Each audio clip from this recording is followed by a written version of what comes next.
Hello అండి. Pregnant లేడీస్‌లో haemoglobin అంటే రక్తంలో ఉండాల్సిన హిమోగ్లోబిన్ శాతం తగ్గుతూ ఉంటుంది. కామన్‌గా తగ్గుతూ ఉంటుంది.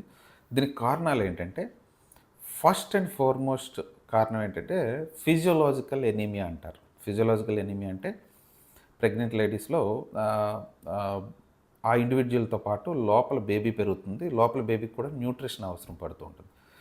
దాంతో పాటు వీళ్ళల్లో బ్లడ్ శాతం ఎక్కువగా ఉంటుందన్నమాట. బ్లడ్ శాతం అంటే నార్మల్‌గా ఉండాల్సిన 4-5 లీటర్స్ ఆఫ్ బ్లడ్ ఉండాల్సింది కొద్దిగా వాళ్ళలో వాల్యూమ్ పెరుగుతూ ఉంటుంది. ఈ వాల్యూమ్‌లో పెరగడం కారణం ఏంటంటే కొద్దిగా అందులో ఎక్కువ నీరు చేరుతూ ఉంటుందన్నమాట.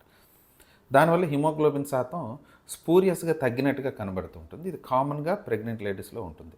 ఇవి కాకుండా కొన్ని రకాల డెఫిషియన్సీస్ కామన్‌గా iron deficiency, folic acid deficiency, vitamin B12 deficiency ఇలాంటి న్యూట్రిషనల్ డెఫిషియన్సీస్ ఎక్కువగా చూస్తుంటాం. ఇవి కాకుండా కొంతమంది లేడీస్‌లో సికిల్ సెల్ ఎనీమియా కానీ, థాలసీమియా కానీ ఉండేటప్పుడు ప్రెగ్నెన్సీలో హిమోగ్లోబిన్ తగ్గే అవకాశం ఉంటుంది. కొంతమందిలో అరుదుగా ఆటో ఇమ్యూన్ హిమోలైటిక్ ఎనీమియా అంటారు. ఏఏహెచ్ లాంటి కండిషన్స్ చూస్తూ ఉంటాం. కొంతమందిలో మైక్రో యాంజియోపతిక్ హిమోలైటిక్ ఎనీమియా అంటుంటాం. కొంతమందిలో కొన్ని సీరియస్ కండిషన్స్ కూడా అప్పుడప్పుడు బయటపడుతుంటాయి. ల్యూకీమియాస్ కానీ, లింఫోమాస్ లాంటి బ్లడ్ క్యాన్సర్స్ ఎప్పుడైనా వచ్చేటప్పుడు కూడా బ్లడ్ సమస్యలు వచ్చే అవకాశం ఉంటుంది.